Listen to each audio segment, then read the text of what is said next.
The Bible tells us that we're not supposed to have any doubts. But what happens when we do? Is God done with us?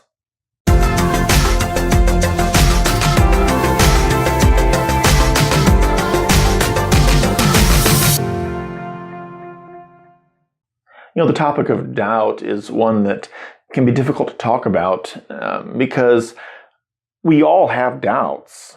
If we're honest with ourselves and with God, we all have doubts at times about everything from TV commercials to politicians. Well, politicians have deserved our skepticism and our doubts and our cynicism, and so do most TV commercials, but I digress. But when it comes to spiritual matters, there are times when every single one of us has a doubt about something. It can be caused by a bad experience, by a time of trial or difficulty or adversity. It can be caused by our own minds. Our human logic can lead to doubt. But whatever the cause may be, as Christians, we all at times do have doubts. The question really isn't about whether or not we doubt. The question is, what do we do about it when we do have doubts? And when I was reading out of Matthew a while back, I was actually reading the Great Commission. When I was reading that, God showed me something that I'd often overlooked because I just jumped to the end.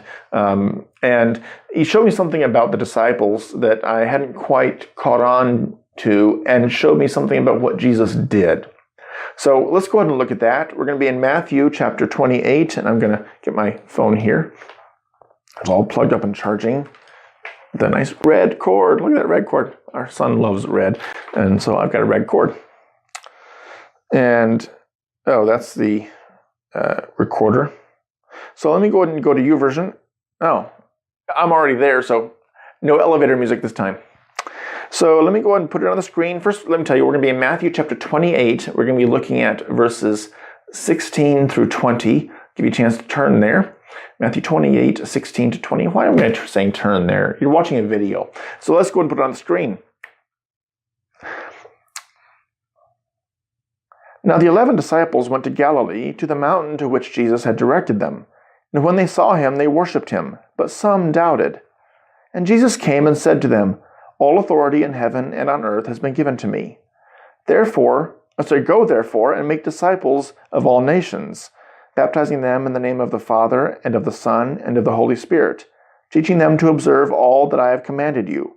And behold, I am with you always to the end of the age." This is a very popular verse among Christians. It's the Great Commission. Go make disciples, baptizing, teaching, and I'm with you always. We all know it. Well, maybe we don't all know it, but many of us know it. As someone who went to seminary and has a degree in evangelism, this verse in particular was just over and over and over. I'm familiar with it. However, we often started at verse 18. And 16 and 17 are what God showed me were kind of important here. Now, what's going on in these verses? Well, we have the disciples. This is after Jesus' death and resurrection. And we have it says in verse 16, the 11 disciples. Not 12. 11. Why is it just 11? Because Judas, who had betrayed Jesus, who had, out of whatever reasons, we could always speculate, but for whatever reasons, he decided to turn Jesus into the cops, or the Roman guard, and he betrayed him. Treason, spiritual treason in a sense. And as a result, he felt horrible about it, felt guilty, and ended up killing himself. Now, that left the 11. So what happens? Well, this is after a while. Jesus had been hanging around after his resurrection, showing them that he was alive, that he was here, he'd been teaching, and he was about to give them some final instructions that are recorded in here in Matthew and Mark, and recorded also in Luke and John and in Acts. And before we have the instructions here, it says the 11 disciples went to the mountain where they were told to go. Jesus had told them, "Go to this mountain and wait for me there." The 11 went. And when they saw him, they worshipped him. But there's something interesting about these 11. Now, there may have been others there, but we're talking about of the 11 disciples. Of the 11 disciples, in end of verse 17, some doubted. Now, how many is some? Well, it's more than one. It's probably 3, 4, 5. I don't know. It could have been 10 of them. I don't know. But I know at least 3 doubted. We know Thomas doubted. We know that Peter and John doubted because when they were told that Jesus was alive, had risen, they had to run and see it for themselves. They didn't initially believe it. It was unbelievable. They needed proof. And once they got there, so we know those 3 doubted, and most likely others doubted as well. But despite their doubt, they were worshiping him.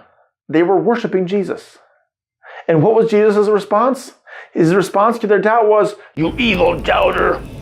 You horrible, horrible believer. You're not a believer. Get out of my..." No, he didn't do that. No. No. He pulled him to the side, right? He pulled him to the side and said, "Billy," well, none of them are Billy, but, making one up. "Billy, we've had a good run here. And, but because of your doubt, it's just not going to work out. So I'm going to have to let you go." No, he didn't do that either. He didn't fire them. He didn't belittle them. What was his response? What did he do? "But some doubted, and Jesus came and said to them, 'Go make disciples, go evangelize, go teach, go baptize, go grow the kingdom.'" That was his response. They doubted, and his response was to tell them to go serve him. Now that, to me, was interesting. There's none of the judgmentalism that sometimes we encounter when we express doubts or ask questions. Sometimes Christians will look at us and say, or even just with a glance, with a look in their eyes of, "How can you say that? How can you doubt? How can you question? Just believe." Well, sometimes we want answers. And like I said, if we're honest, sometimes we doubt. So when I was reading this, God showed me that yes, there are more than just Thomas, that some of them still doubted. Despite their doubts, they went to the mountain obeying Jesus. They went to the mountain and they worshiped Jesus despite their doubt. And they went to the mountain and were given a task to evangelize, to make disciples, despite their doubt. They continued to seek Jesus. They continued to follow Jesus no matter what, despite their doubt. They didn't quit. They didn't give up. They didn't leave the church. They didn't say, "I'm done with God." They continued and said, "I am going to keep following until I have answers." And Jesus said, "I'm going to give you something to do." So when we have doubts, there are 3 things that I think that help me. And I'm going to be looking down because I wrote them down because I tried to film this already a couple times and messed up the order. So I'm going to, and kind of convolutedly combine a couple of them. I want to make it simple. Okay. Enough of that. Enough of that rabbit chase there. Here are the 3 things that I think would help you, that actually help me when you have doubts. 1, tell God your doubts. Be honest with him. Say, "God, I have doubts. I'm skeptical." You could be outright cynical about things, but tell him about it. Be honest with him. Say, "God, forgive me for my doubting. Help me with my doubts." Second thing you need to do, continue following Jesus. That's what the disciples did. They went to the mountain. They worshiped him. We need to continue following Jesus. Even when we have doubts, we need to continue to follow Jesus. And the third thing we need to do. Okay. The third thing we need to do is seek understanding, seek wisdom, seek knowledge. Ask questions honestly, not to disprove things, not to say, "I'm going to start a debate with God," but ask questions to get answers, to help strength and faith. Ask questions to get to know God better. Ask questions and wisdom to get to know His will better, to know Jesus better. God understands an honest doubter. And someone who has honest questions, He will help address those questions. He may not always give you the answer you want, but He'll give you the answer you need. And He'll tell you what you need to do. You know, the Bible tells us that we're supposed to seek and we'll find.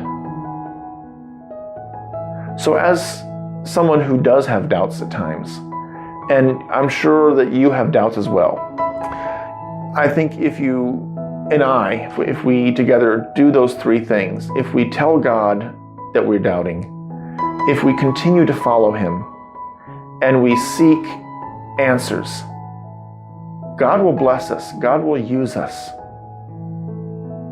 and God will help remove those doubts and replace them with greater faith and greater hope. And I hope this helps you.